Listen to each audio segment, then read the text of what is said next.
मैंने कभी नहीं सोचा था कि वृंदावन जाके मेरी आस्था के साथ इतना बड़ा खिलवाड़ होगा। वृंदावन जाके मेरे कान्हा जी के नाम पे मुझे स्कैम किया जाएगा। ये बिल्कुल सही बात है कि कान्हा जी के नाम पर मेरे साथ स्कैम किया गया। अब मैं आपको स्टेप बाय स्टेप बताती हूँ कि आखिर हुआ क्या।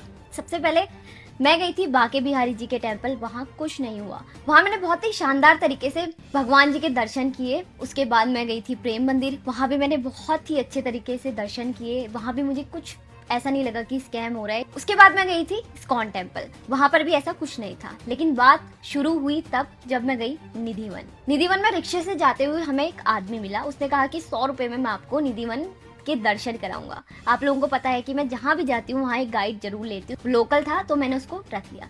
उसके बाद उसने मुझसे श्रृंगारदानी खरीदने को कहा। मेरे ख्याल से वो भी मुझे बहुत महंगा पड़ा, क्योंकि और लोगों को सस्ता पड़ा। मैं इस बारे में बाद में बात करूंगी। उसके बाद हम निधिवन में चले गए। निधिवन में मुझे वीडियो बनाने के लिए मना कर दिया गया। वहाँ पर कहीं पर नहीं लिखा था कि आप वीडियोग्राफी नहीं कर सकते हैं, बाकी सारे लोग कर रहे थे, हमें उसने मना कर दिया। उस वक्त मुझे लगा कि शायद वहाँ का कोई रूल होगा कि वहाँ पर वीडियोग्राफी अलाउड नहीं होगी, इसलिए वीडियो नहीं बना सकते होंगे। लेकिन सब लोग बना रहे थे, बस हम नहीं बना रहे थे, क्योंकि उस आदमी ने हमें मना कर दिया था वीडियो बनाने के लिए, क्योंकि वो नहीं चाहता था कि शायद उसका चेहरा रिकॉर्ड हो, क्योंकि उसके इंटेंशन थोड़े बुरे। और उसने हमें कोई चीज ऐसी नहीं कि बताया निधिवन के बारे में। जगह जगह पर चीजें आपको अच्छे से लिखी हुई थी, तो आप खुद भी समझ सकते थे। और वहीं जो दूसरे गाइड थे वो चीजों को बहुत अच्छे से समझा रहे थे, लेकिन जो हमारा गाइड था वो फटाफट से चीजों को समझा रहा था। शायद ये भगवान का इशारा था कि वो आदमी गलत है, और मैं समझ नहीं पाई। तो जब हम निधिवन से निकले ना, तो सारी जो स्कैम की जड़ है वहीं पर है। हम निधिवन से निकले, उसने कहा कि आपको मैं मंदिर लेके जाता हूँ। उस आदमी ने कहा कि वो सबसे बड़ा धाम है, अगर आप वो नहीं देखेंगे तो आपको बाद में पछतावा होगा कि आप वृंदावन आए और आपने वो नहीं देखा।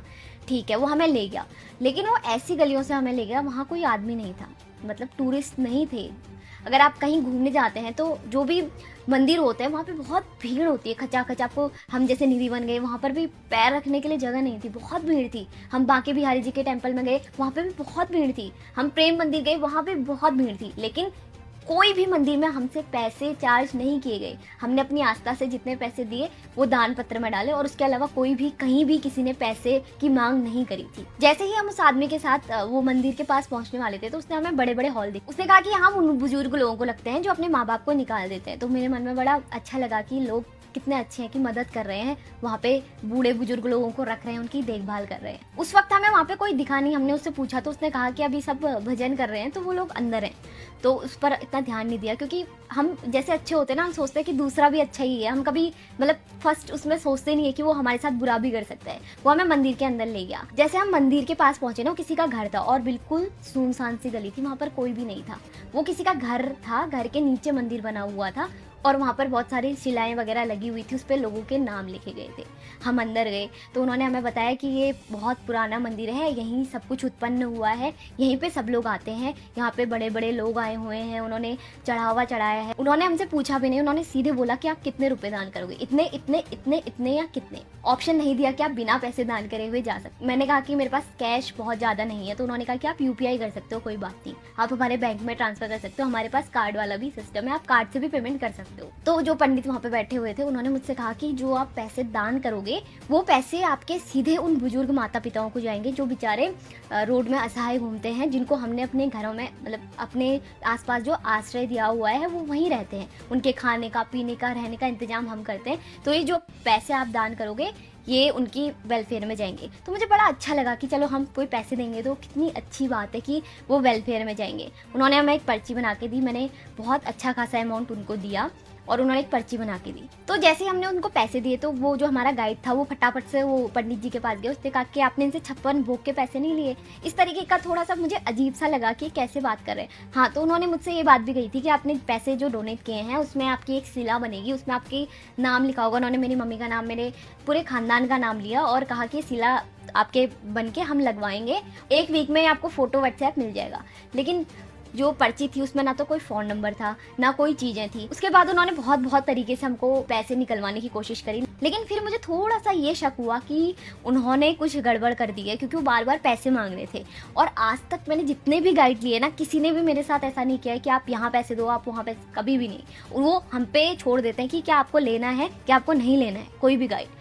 लेकिन इस वाले गाइड ने हमारे साथ बहुत धोखा किया। अभी तक भी नहीं, मुझे लग रहा था कि शायद मैं वेलफेयर के लिए कर रही हूँ। थोड़ा सा ऐसा होता है ना कि हमारे माइंड में मैं सोच रही थी कि क्या पता ऐसी सोच आ रही होगी, लेकिन जैसे बाहर निकले वहाँ कोई नहीं, सन्नाटा एकदम, लोग ही नहीं है। पता नहीं कौन सी गली थी, मुझे तो अभी भी पता नहीं है कि कौन सी गली में वो लेके गया था। अब हम जैसे वहाँ से बाहर आए तो गाइड हमें एक मिठाई वाले की दुकान पर लेके गया लस्सी पिलाने। अब मुझे बहुत बुरा सा लग रहा था कि ये हमसे इतने पैसे मांग रहा है और बहुत सारी दुकानों पे लेके गया कि यहाँ पे खाना खाओ, यहाँ पे करो। मैंने कुछ भी नहीं किया। फिर उसके बाद मैंने उससे कहा कि अब हो गया है, आप अपने पैसे लीजिए। 100 रुपये की बात हुई थी, उसने मुझसे 500 रुपये मांगे। 100 रुपये उसने पकड़े ही नहीं, 500 रुपये उसने मांगे। तो ठीक है, मैंने कहा कि चलो 500 रुपये ही सही। मैं ज़्यादा बात नहीं करना चाह रही थी क्योंकि पहले मुझे बहुत बुरा लग रहा था कि शायद मेरे साथ स्कैम हो गया है, और वहाँ पर मैं कुछ बोल भी नहीं पाई क्योंकि लोग ही नहीं थे और जो लोग थे वो उन्हीं के लोग थे। तो फिर थोड़ी सी ऐसी दिक्कत हो जाती है। मैं रूम में आई, मैंने पढ़ा तो लोगों के, मैंने बहुत सारे रिव्यूज़ पढ़े कि लोगों के साथ ऐसा स्कैम हुआ है।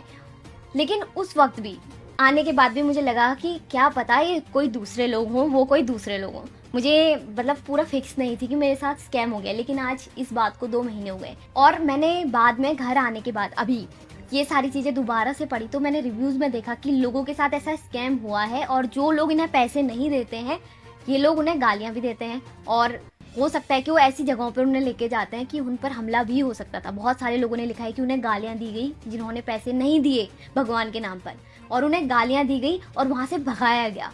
अब आप सोच ही सकते हैं कि कितना बड़ा स्कैम है और कैसे कैसे लोग फंस जाते हैं, क्योंकि मैं भी फंस गई इस स्कैम में। मैं इतना ही कहूँगी कि अगर आप कहीं घूमने जाते हैं तो आपको जो चीज़ें पता है ना, अपने गाइड के साथ भी बस वही चीज़ें आप घूमिए। अगर आपका गाइड आपको कहीं दूसरी जगह ले जा रहा है, अनजान जगह पे, वहाँ पे मत जाइए क्योंकि रिस्क हो सकता है। हो सके तो सर्टिफाइड ही गाइड लीजिए। आज तक मैंने हमेशा ही सर्टिफाइड गाइड लिए थे। पता नहीं मेरी क्या ही प्रॉब्लम हो गई कि मैंने इसको गाइड ले लिया था।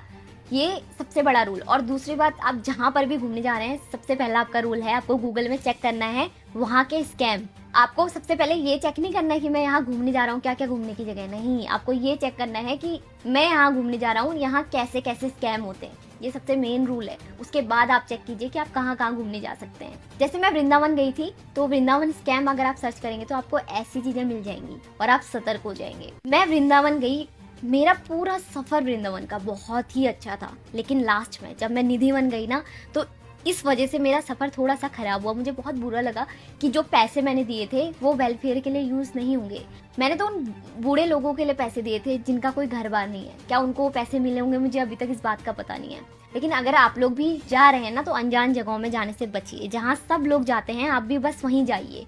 और अगर आपका गाइड आपको कहीं दूसरी जगह ले जाने की कोशिश कर रहा है तो नहीं, आप वहाँ बिल्कुल मत जाइए। जहाँ पर पैसों की बात आती है ना, तो आप समझ लीजिए कि वहाँ पर से आस्था खत्म हो रही है। पूरे वृंदावन में मुझसे कहीं पे भी पैसों की मांग नहीं की गई।